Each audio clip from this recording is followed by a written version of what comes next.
Bonjour les amis, j'espère que tout le monde va bien ce matin. Je vous partage une vidéo sur comment vaincre l'esprit raciste.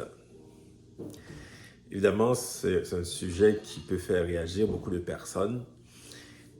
Et je sais pourquoi, parce que il y a beaucoup de... Les humains ont toujours peur quand on parle du racisme. Il y a toujours une réaction par rapport à cela, parce que ça touche beaucoup les émotions. Évidemment, c'est ça le problème. Et l'esprit raciste, c'est un esprit qui est très intimidant.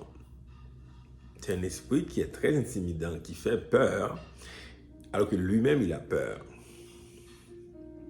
C'est un esprit qui est partout, même dans les églises, on voit des comportements racistes. Et donc, on voit ça dans les entreprises et dans les familles aussi, des comportements de personnes qui sont influencées, je dirais, par l'esprit raciste. Il faut comprendre qu'il ne faut pas regarder les personnes. Il ne faut pas voir ça comme une personne qui est raciste. C'est ça le problème, c'est que souvent on veut identifier un comportement à une personne. Alors que la Bible nous enseigne que nos ennemis sont très spirituels. Il faut voir ça au niveau spirituel. Et donc, quand je parle de l'esprit raciste, je ne suis pas en train de parler d'une personne, je parle d'un esprit qui anime ou qui influence quelqu'un. Et quand on divise donc la personne de l'esprit, donc ça va être plus facile de combattre, ça va être plus facile d'avoir peut-être la compassion aussi. Évidemment, moi, j'étais victime dans le temps de l'esprit raciste de plusieurs façons. J'étais moi-même un homme très nationaliste noir dans le temps, parce que on réagit souvent avec des émotions par rapport à ce genre de choses.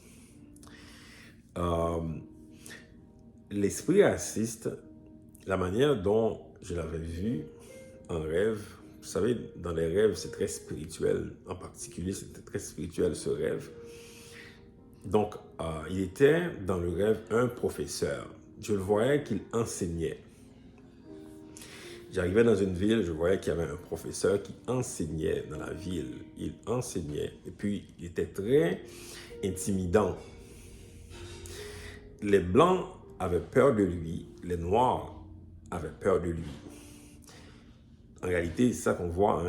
Les Noirs ont peur de l'esprit raciste parce que les Noirs, souvent, on réagit par les émotions. Donc, quand on réagit par les émotions, c'est la peur qui embarque. Les Blancs également ont peur de l'esprit raciste parce que quand on dit à un Blanc qu'il est raciste, il réagit un peu parce qu'il ne veut pas s'associer à ça. Donc, vous voyez comment un esprit peut dominer deux races, peut dominer plusieurs races aussi. Il est très intimidant, l'esprit raciste. Donc, j'arrivais dans la ville, je voyais le professeur qui enseignait et donc qui disait aux gens quoi faire littéralement. Et ça, on peut le voir. On peut le voir dans les comportements. Il y a des personnes arrivées pour prendre une décision, là, soit peu importe, par rapport à un noir, la personne peut avoir une bonne intention, puis soudainement, ça change. Ben, c'est d'où vient l'idée de changer.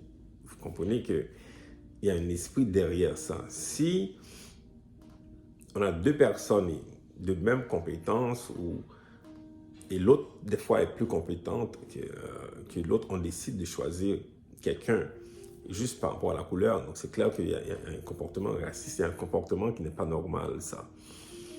Mais d'où vient la suggestion? D'où vient la suggestion de toujours favoriser une autre personne par rapport à une autre? Je suis en train de dire que, et ça, c'est pas juste les Blancs qui sont comme ça, les Noirs aussi, on a un comportement comme ça. Maintenant, donc ce professeur dans le rêve enseignait, il disait les gens quoi faire. Et moi, j'arrivais, je le regardais comme ça qu'il faisait, comment qu'il parlait là. J'arrivais comme ça devant lui, avec une grande autorité, j'ai dit « Who are you ?» en anglais, je dis, mais qui es-tu? Mais c'est dans le sens, quelle autorité que tu as pour faire ça?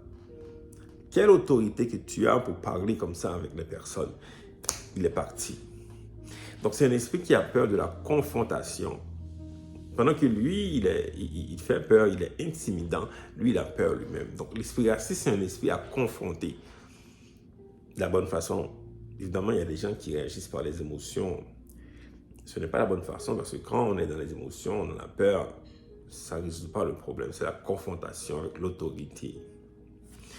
Et donc, si jamais quelqu'un fait face à l'esprit raciste, il faut confronter avec l'autorité spirituelle. C'est un esprit.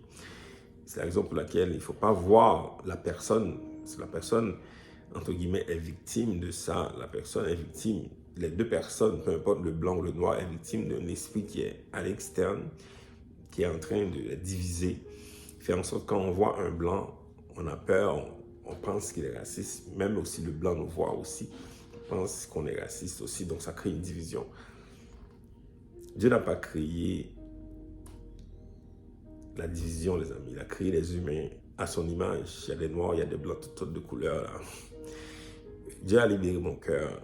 J'ai absolument rien contre personne.